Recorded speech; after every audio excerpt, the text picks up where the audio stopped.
The atmosphere aboard the Zolari ship was charged with tension, the weight of countless secrets pressing down on the metallic confines. Elias Reed and Ilra's meticulously planned escape was set to coincide with the Zolari's shift change, a brief period when security was slightly less vigilant and the guards' attention was momentarily diverted. Using the detailed schematics Ilra had provided, Reed mapped out the route from the human holding area to the nearest array of escape pods.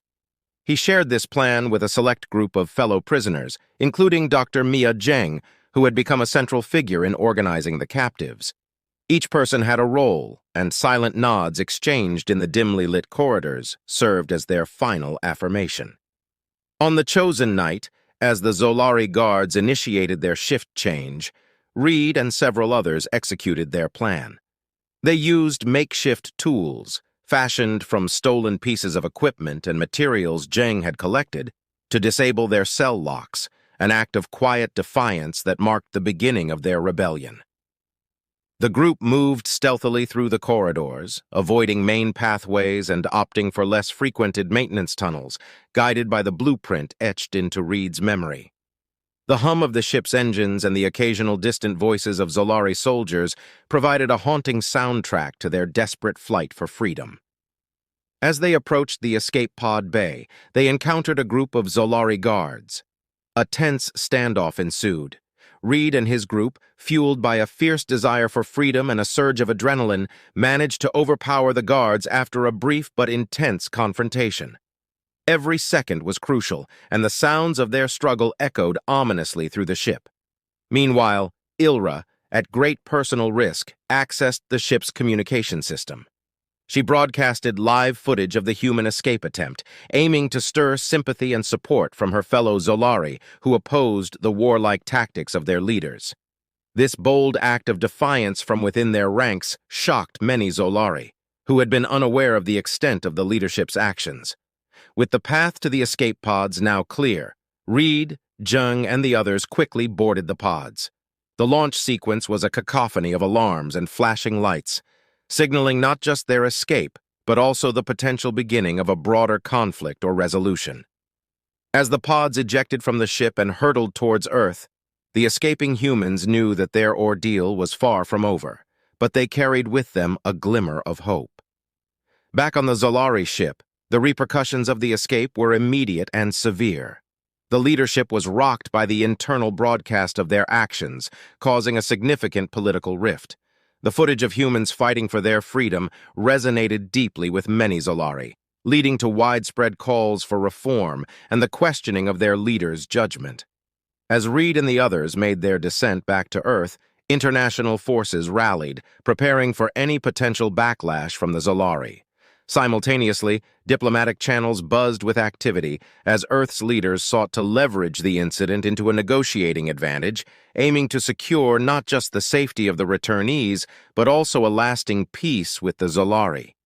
The daring escape not only freed the human prisoners, but also ignited a pivotal shift in interstellar relations, setting the stage for a dramatic conclusion to the conflict and a re-evaluation of humanity's place in the cosmos. The escape pods containing Captain Elias Reed, Dr. Mia Zheng, and other former captives hurtled towards Earth, each streaking through the atmosphere like a falling star.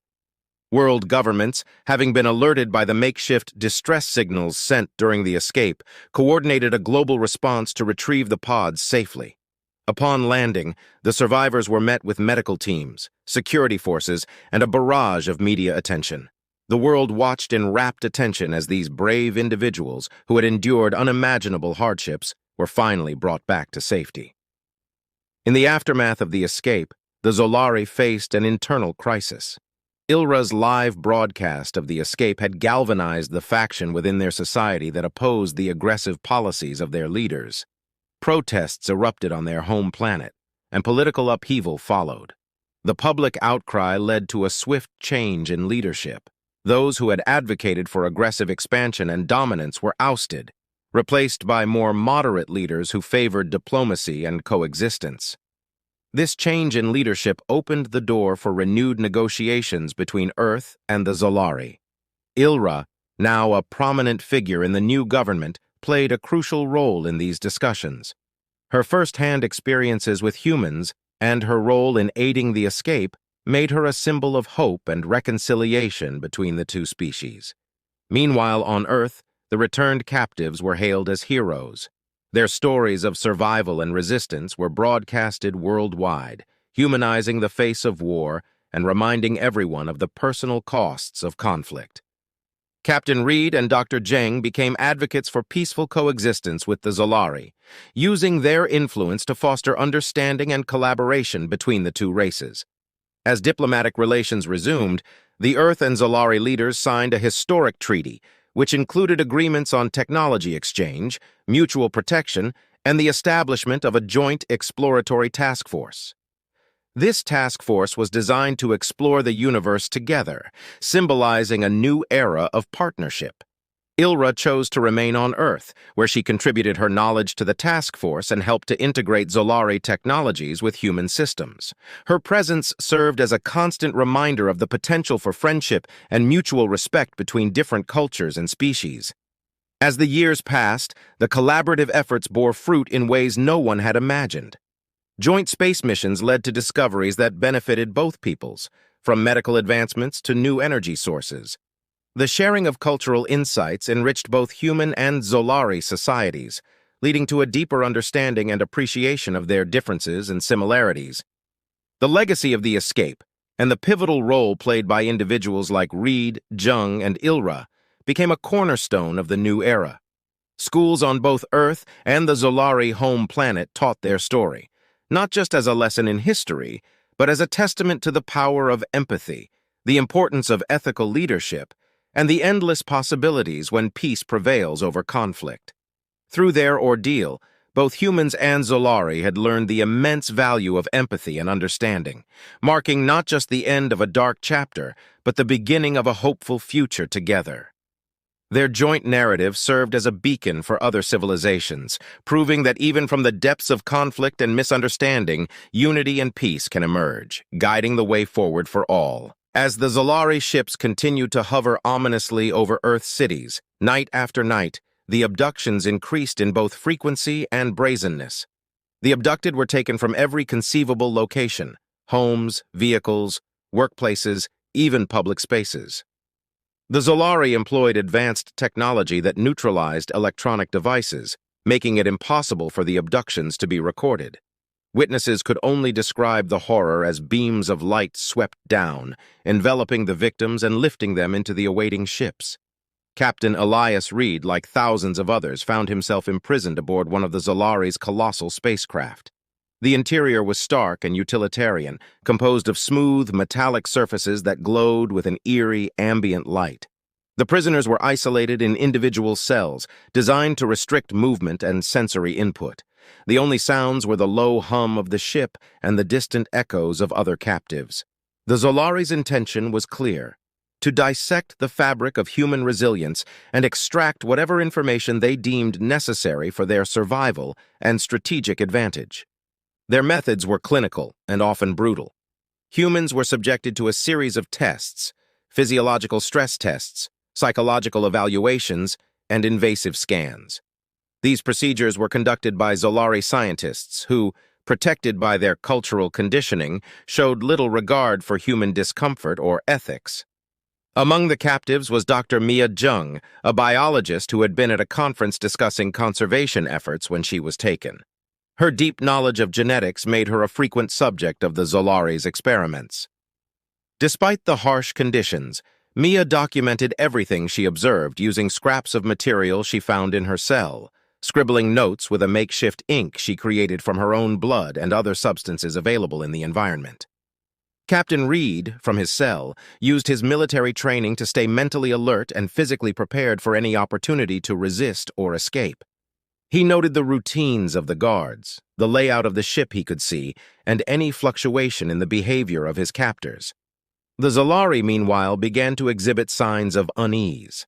They had underestimated the psychological impact of their actions on human morale and the resultant determination to resist. Some of the abducted, like Reed and Mia, refused to break despite the relentless testing, drawing strength from each other's resolve and the hope of eventual rescue or escape. Back on Earth, the mass abductions led to a unification of global efforts.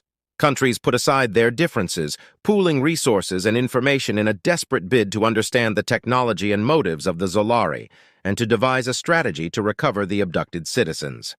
Satellite surveillance intensified, and covert operations teams were put on standby for any opportunity to strike at the Zolari ships.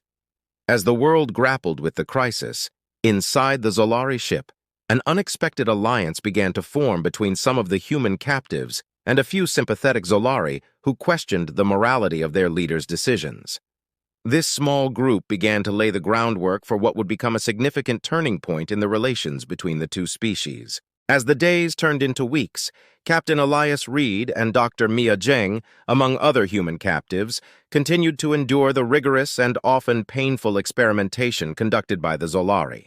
Despite their physical and emotional exhaustion, a form of silent resistance began to brew within the confines of their cold, metallic cells. It was during one of these experimental sessions that Reed encountered Ilra, a young Zolari scientist who had been part of the team responsible for studying human endurance and psychology. Ilra, with her slender build and large, luminous eyes that reflected a world of depth and intelligence, was different. She showed a level of empathy uncommon among her peers, often hesitating before administering tests and showing visible discomfort at the suffering caused. One night, as Reed was returned to his cell after a particularly grueling series of tests, Ilra followed him. With a cautious glance to ensure no one else was watching, she initiated a conversation. "Why do you resist so?" she asked, her voice a soft whisper. Reed, surprised by her direct approach, responded with a question of his own. "Why do you do things you seem to regret?" This exchange marked the beginning of a series of clandestine meetings between Reed and Ilra. Through these interactions, Reed learned that Ilra belonged to a faction of younger Zolari who believed that understanding and coexistence with humans could be achieved without force or dominance. They felt that the current aggressive strategies would lead to perpetual conflict and were morally wrong. Ilra revealed to Reed that there were more like her who were increasingly uncomfortable with the leadership's decisions. They believed that the torture and experimentation on humans not only violated galactic ethical codes, but were also strategically flawed, potentially leading to an interstellar war that the Zolari were not prepared to handle. Meanwhile, Dr. Zheng, using the notes she had secretly compiled, managed to create a makeshift communication device from parts she stealthily collected from around the ship. Despite the high risk, she succeeded in sending out a burst transmission during one of her transfers between testing labs. This transmission, filled with details of the human experiences and the conditions of their confinement, eventually reached Earth. It provided invaluable intelligence to the world's leaders and sparked international outrage, further uniting humanity against the Zolari threat. Back on the Zolari ship, Ilra, moved by her growing bond with Reed and fueled by her ethical convictions, decided to take a significant risk. She provided Reed with detailed schematics of the ship and information about the security protocols. Together, they began to plan an escape, not just for Reed, but for all the human captives. As Reed and Ilra's plot unfolded, the Zolari leadership remained blissfully unaware of the brewing storm. Their underestimation of human resilience and the dissent among their own ranks set the stage for a dramatic showdown that would shift the power balance and open the door for potential peace or further escalation of conflict. In the spring of 2034, the arrival of the Zolari was as sudden as it was spectacular. Vast, silvery ships, smooth and oblong like seeds of some cosmic fruit, appeared in the skies over Earth's major cities: New York, Paris, Beijing, and many others. These ships, large enough to cast shadows that chilled the streets below, hovered silently, causing a mix of awe and alarm among Earth's citizens. The world's governments scrambled to respond. Emergency meetings were convened as military units were put on high alert.